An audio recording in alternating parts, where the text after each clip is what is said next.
गुजरात के बेट द्वारका में देश की सुरक्षा के लिए बने अवैध कब्जों पर बुलडोजर का ताबड़तोड़ एक्शन 5 दिनों से चल रहा है। अब तक 103 अवैध निर्माण ढाए जा चुके हैं। इसमें से 25 अवैध निर्माण दरगाह या मजार की शक्ल में थे। गुजरात पुलिस, सरकार और सुरक्षा एजेंसियां इस बात पर भौचक्का हैं कि समंदर के बीच मौजूद एक टापू पर थोक के भाव मजारों और दरगाहों की आड़ लेकर अवैध निर्माण करने का मकसद आखिर क्या था? ये कौन लोग हैं, कहां से आए और किसकी मदद से पाकिस्तानी जल सीमा के नजदीक इतनी संवेदनशील जगह पर धड़ाधड़ अवैध कब्जे किए जा रहे थे? बुलडोजर एक्शन से ये अवैध कब्जे तो जमींदोज कर दिए गए, लेकिन इन सवालों के जवाब अभी भी बाकी हैं, जिसके लिए एजेंसियां अभी भी माथापच्ची में जुटी हैं।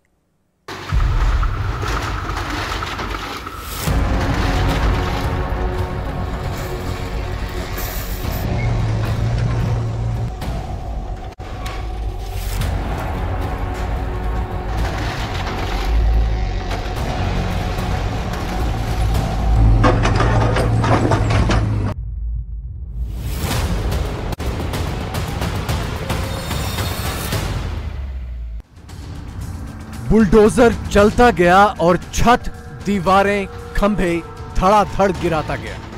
गिनती अभी भी जारी है। मजार, दरगाह के नाम पर अवैध कब्जे जमा लिए गए थे, ये तो साफ दिख रहा है। लेकिन इस खेल में जो बात सबसे ज्यादा संगीन है वो ये कि ये जगह है कहां पर। देखिए, भारत के नक्शे में वो जगह जहां मजार और दरगाह के नाम पर जाने कौन सा खेल खेला जा रहा था। यह है अरब सागर में मौजूद एक टापू जिसका नाम है बेट द्वारका।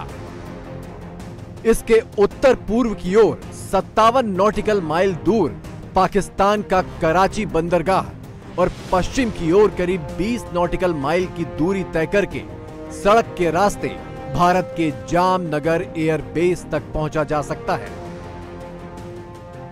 बेट द्वारका पाकिस्तान के कराची से करीबन 57 नॉटिकल माइल की दूरी में आया है। Strategically security point of view से ये बेट कराची से बहुत ही नजदीक है। आपने देखा कि बेट के पास ही सरकारी जगहों पे झाड़ी जोकोल के बीच में किस प्रकार से धार्मिक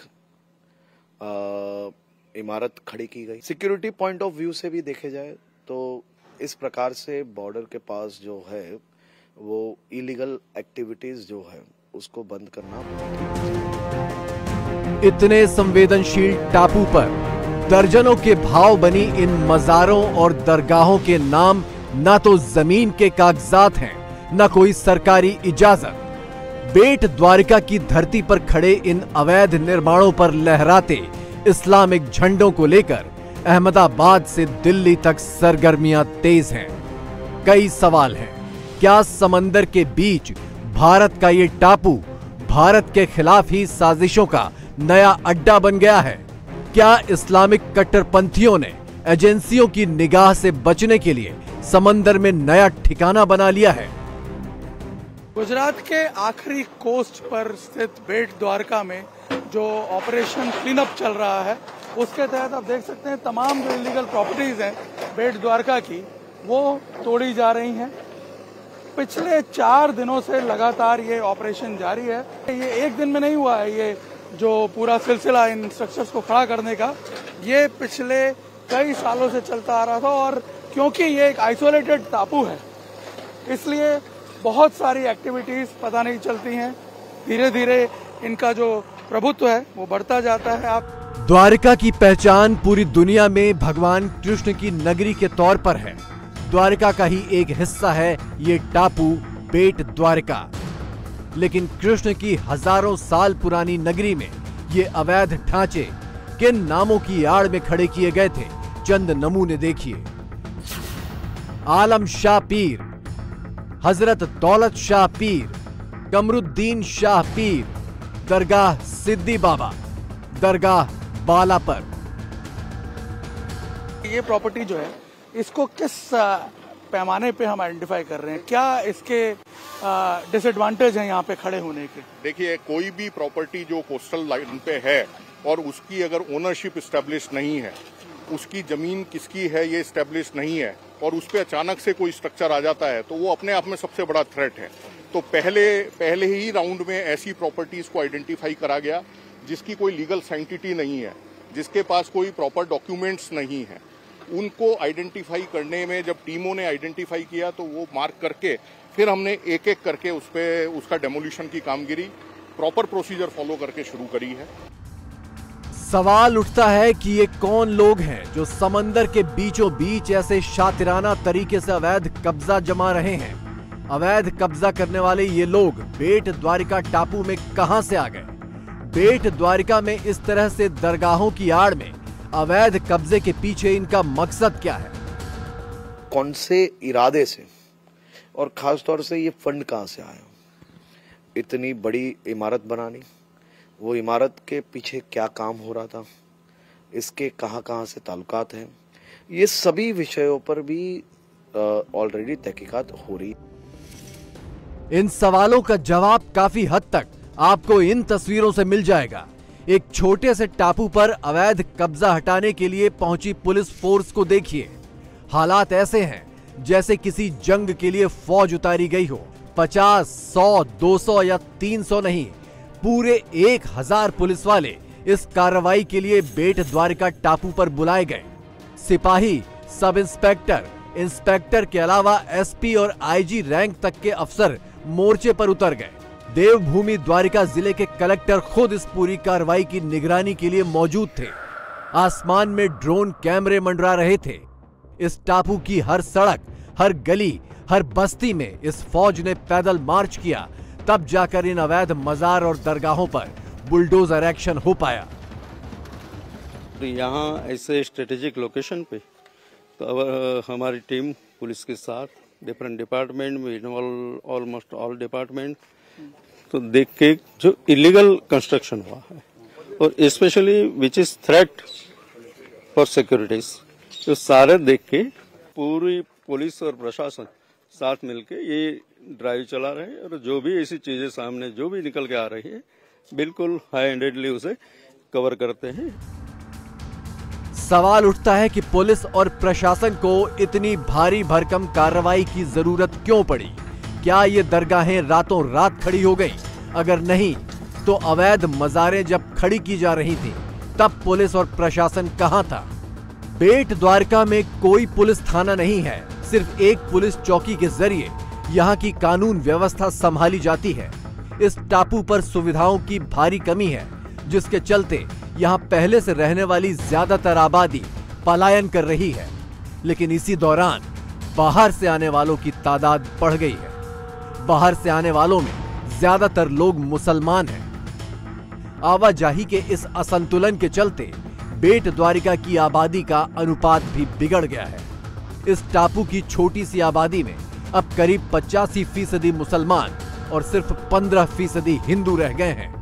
10,000 में से 1500 जो है वो हिंदू है और 8,500 समथिंग प्लस जो है वो मुस्लिम्स है। अब वहाँ पे जो मुस्लिम्स है वो एक्चुअली लोकल मुस्लिम्स भी नहीं है, वो सब बाहर से बेट में आए।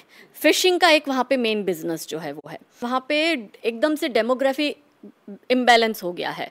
अब जो हिंदू पक्ष वहाँ रहता है उसकी हालत इतनी ख़राब है क्योंकि वहाँ पे आपको पता है कि पुल नहीं है, वो तो अभी बन रहा है, तो ओखा पोर्ट से समुद्री मार्ग से ही आपको आना पड़ता है।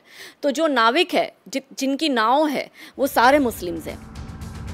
लेकिन समस्या बेट द्वारिका में मुसलमानों की बड़ी तादाद में नहीं, बल्कि उस एजेंडे में है जिसके तहत गुजरात के दूसरे हिस्सों से आकर मुस्लिम आबादी यहां अवैध तरीके से बस रही है।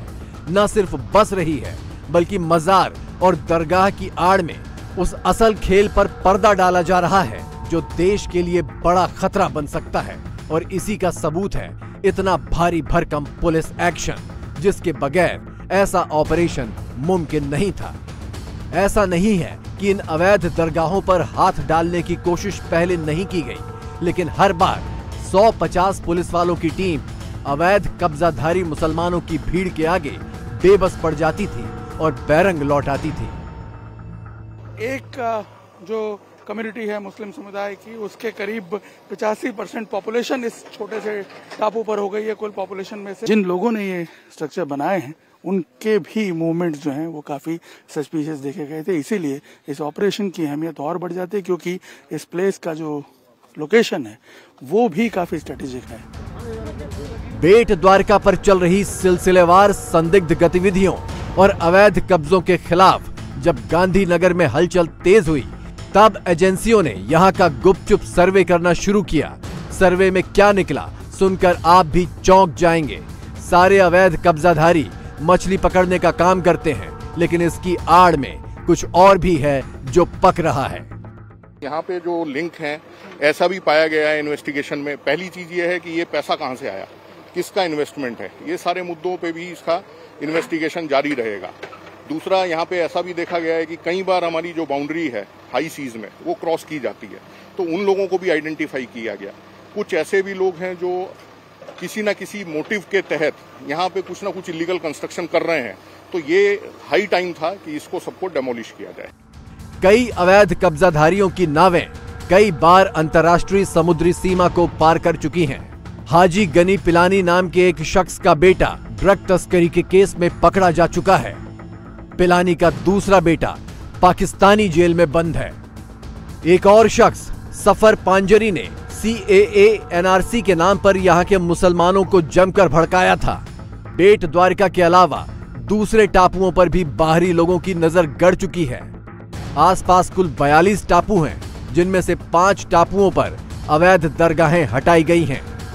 कहीं इमारत जो बनाई गई थी सरकारी जगहों पे, वो घर कोई ड्रग्स बेचने वालों के थे, कोई घर के मालिक और कहीं गुनाहों के अंदर फंसे हुए थे। एक घर का मालिक जिनका पूरा हिस्ट्री IMBL बॉर्डर जो है वो इलीगल क्रॉस करने की, पाकिस्तान बॉर्डर क्रॉस करने की उनकी हिस्ट्री। बेट द्वारका हिंदू धर्म के लिए बेहद महत्वपूर्ण और धार्मिक जगह है, लेकिन ये भी हैरत की बात है कि भगवान कृष्ण की नगरी होने के बावजूद इस टापू का अभी तक ज्यादा विकास नहीं हो पाया है, जबकि मान्यता ये है कि ये टापू ही भगवान कृष्ण का निवास स्थान था और उनके महल में ही मुख्य द्वारकाधीश मंदिर बनाया गया है। आपको बता दें कि द्वारका जो प्रखंड है वो 3 भागों में बटा हुआ है। मूल द्वारका, जिसे कि खुद भगवान कृष्ण ने ही बसाया था, लेकिन वहाँ सुदामा वास करते थे। इसके बाद आती है गोमती द्वारका, जहाँ पे द्वारकाधीश मंदिर है, और बताया जाता है कि यहाँ से भगवान अपना राजपाट का कार्य चलाते थे भगवान श्री कृष्ण। और जो असली द्वारका कही जाती है वो है बेट द्वारका, और उसी के इस मंदिर में हम इस वक्त खड़े हैं। ये दरअसल भगवान का निवास स्थान था, यहाँ भगवान निवास करते थे, और इसीलिए इसे बताया जाता है कि ये मुख्य मंदिर है द्वारकाधीश का। और यहाँ आप देख सकते हैं कि ये जो मूर्ति विराजमान है, करीब 5000 साल से भी ज़्यादा पुरानी ये मूर्ति है, जिसे स्वयं रुक्मिणी देवी ने बनाया था, इसे स्थापित करवाया था।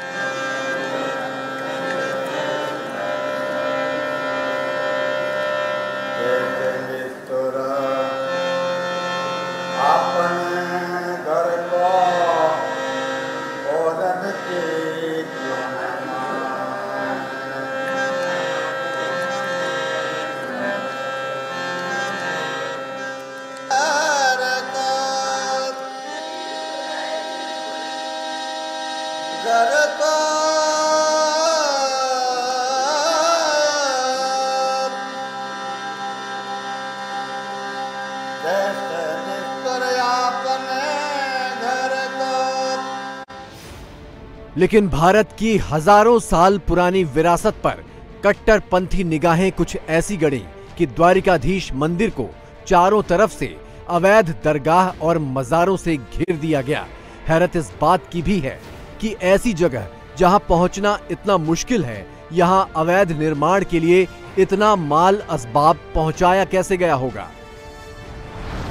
बेट द्वारका ओखा नगर पालिका में आता है। ओखा से बेट द्वारका पहुंचने के लिए फिलहाल बोट ही एक रास्ता है। ओखा से यहां तक पहुंचने में करीब 30 मिनट लगते हैं। ओखा और बेट द्वारिका को जोड़ने के लिए अब एक सिग्नेचर ब्रिज बनाया जा रहा है। जो दर्शन करने आते हैं वो द्वारिका तो जाते पर बेट द्वारिका नहीं जाते। और वो क्यों नहीं जाते, उसका रीज़न ही ये है क्योंकि वहाँ पे जो है समुद्री मार्ग से आना पड़ता है। सारी जो नावें हैं वो मुस्लिम्स की है।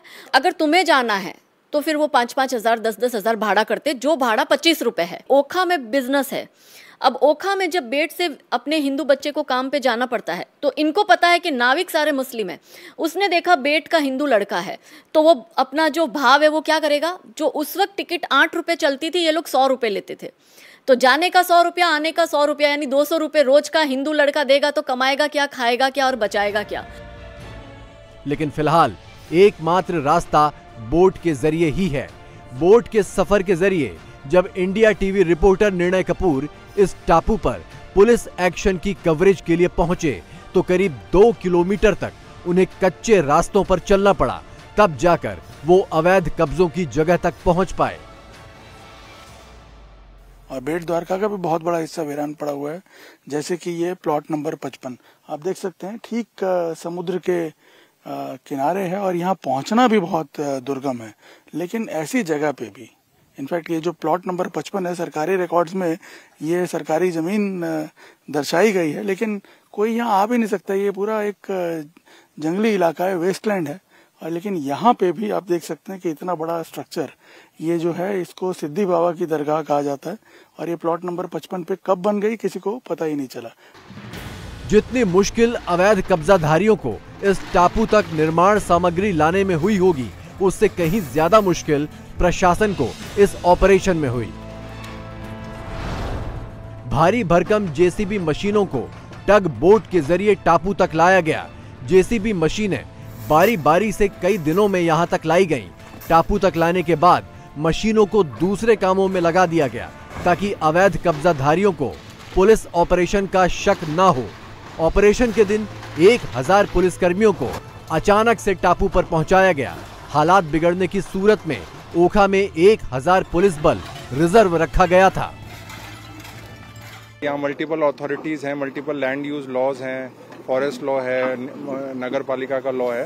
तो जैसे अभी ये जो स्ट्रक्चर हमने आइडेंटिफाई किया, दिस इज इलीगल।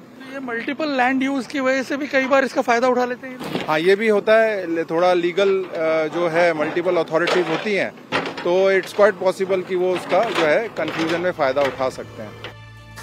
लंबी प्लानिंग और सधे हुए ऑपरेशन के बाद गुजरात सरकार को इस बार बेट द्वारिका में कब्जे की साजिशें मिटाने में कामयाबी जरूर मिल गई, लेकिन बड़ी चुनौती अब यह है कि इतनी संवेदनशील जगह पर दोबारा ऐसी स्थिति ना बन पाए।